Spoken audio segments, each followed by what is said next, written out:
Do you remember being in class and everyone had a game console or a fancy smartphone and you begged your parents for a PSP or an iPad or whatever the hell it was, and they said no, and you felt really bad? Well, I did too. Looking back, I am glad my parents didn't get me any of that stuff, and you should be too. The first time I got my own piece of tech, when I think I was about 16 or 17, and it was an iPad. And prior to that, the only thing that I had in terms of technology was just an old family computer that made going online more painful than it was work. And this was great because it meant that for over a decade, I had to learn how to live, more specifically, have fun without technology. I didn't have, a PSP that I could whip out every time I felt bored. I used to think PlayStation was a place that you actually went to.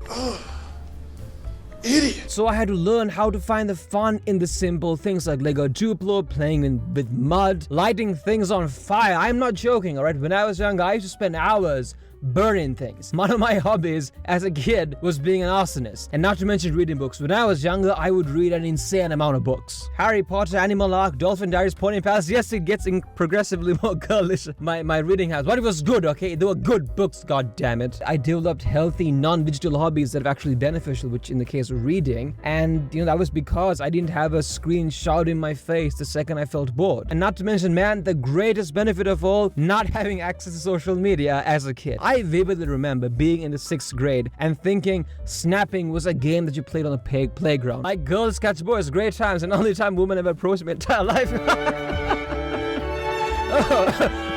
Thank you, God. I'm so glad that I didn't get into the habit of posting pictures of myself online on the net, especially as a kid.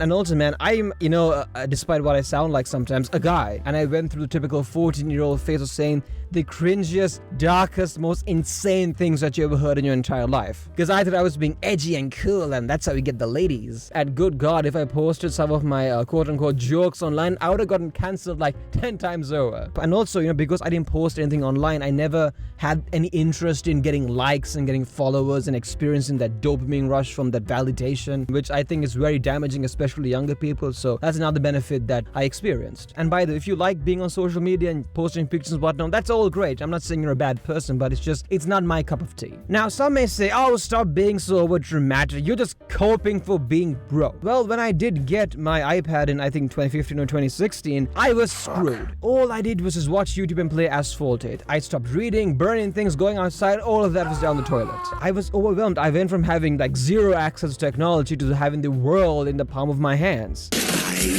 went crazy. And I'm smart enough to admit it. My attention span was obliterated. I would watch YouTube while I was quote-unquote studying. My grades tanked and I became an idiot, right? I almost flunked out of high school. I was put in those freaking support classes that they send idiot kids to. That's how bad things are. And I completely understand it's my fault, right? The iPad didn't force me to not study. There are plenty of smart kids out there who, had way more technology than I did. So it was completely a failing on my behalf. But thankfully, after I think about 5 to 6 years, I eventually learned how to balance technology and studying, and in fact use technology to help with my studies and productivity thanks to creators like Ali Abdaal. And a big contributor to becoming healthier was that I knew, because of my 16 years of techless experience, that you could have a ton of fun outside of technology, and that kept me reaching out for the occasional book and going outside whenever I could. Something that I'm sure a lot of us felt when our parents said no whenever we asked, for some gadget, was that they were being mean. We had this sort of tunnel vision where there was this thing that we wanted that would make us happy, or at least we thought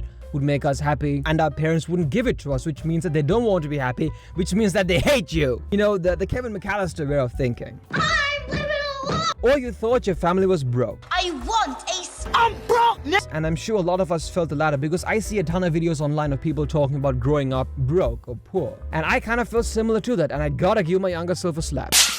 Just because our parents didn't buy, wasting time in a box does not mean that they didn't have the money for it. It could have been that they foresaw how addicted it could be and they just made the right decision being parents. And even if they didn't have the money, which, is understandable because tech, especially back in the early 2010s, was extremely expensive. That doesn't mean that they were broke, because being broke is relative, Like, are you really poor or suffering or living paycheck to paycheck if the biggest concern in your life was not having the newest iPhone. That's very much a first world problem. I guess hindsight is always 2020, and I don't look back at my younger self and my selfish, consumerist, capitalist desires with anger, because the reason why I was acting immature was because I was a kid, and a part of growing up is acknowledging the mistakes you made in the past and, righting the wrong. I don't want to make it sound like I'm some enlightened being that has, escaped my earthly desires. Sometimes, man, I see my friends with their MacBook Pros and the iPhone Ultras, and I'm like, nah, I don't mind a piece of that. Why does their Type-C cables cost more than my phone? But luckily, my subconscious gets up and gives me a slap. Why do I need a 50 megapixel telephoto camera on the iPhone Pro Max? I never take pictures of myself. I have self-esteem issues. And better yet, man, just have more fulfilling desires. I could give my mother the day off. God knows she needs a break from me. Looking back, man, I'm so glad my parents didn't do the seemingly nice thing and just buy whatever I'd asked for. Because the greatest gift a parent could give to a child, especially in this day and age, is a childhood free from digital addiction. If I were to hypothetically become a parent, if God was so cruel to a child, I wouldn't allow them to have their own tech until they turned 18, and explain why.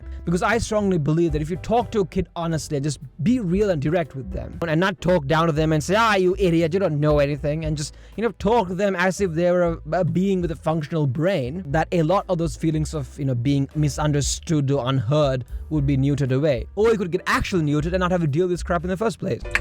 Sorry, Elon, that sounds easier. So overall, what do you think? Can you relate to what I'm talking about, or am I just being a whiny little idiot? Let me know. We'll have a group coping session down below. If you enjoyed and want to see more, make sure to drop a like and subscribe. See you soon. God bless. Bye-bye.